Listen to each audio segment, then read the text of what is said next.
we read, "When the day of Pentecost had come, they were all together in one place, and suddenly there came from heaven a noise like a violent rushing wind, and it filled the whole house where they were sitting.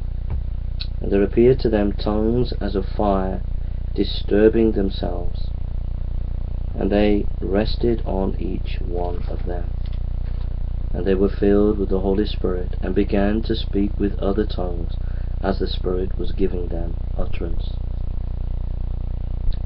Here God the Holy Spirit came upon the apostles, a mighty wind, and the Spirit moves like the wind. There was tongues of fire.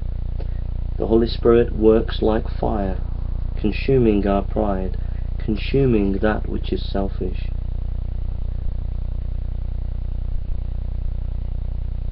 Fire is a symbol of a holy God. Wind and fire, God had come. The early church needed God. The great need of the hour today is that we need God's presence and power.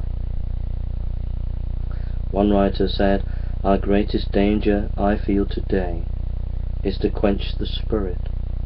This is no age to advocate restraint. The church today does not need to be restrained, but to be aroused, to be awakened, to be filled with the Spirit."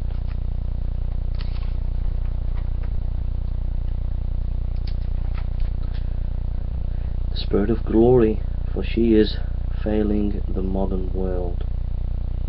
Dr. Martin Lloyd-Jones. Now, for those who read Acts chapter 2, you might be concerned that there's a speaking of tongues there. What we see in verse 5 to 11 is that tongues was a different language.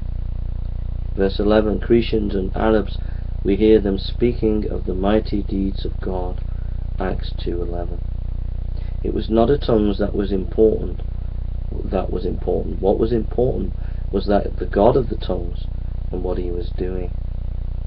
In 1 Corinthians 14:19 it says, "However, in the church I desire to speak 5 words with my mind, so that I may instruct others also, rather than 10,000 words in tongues." Tongues in the New Testament were not important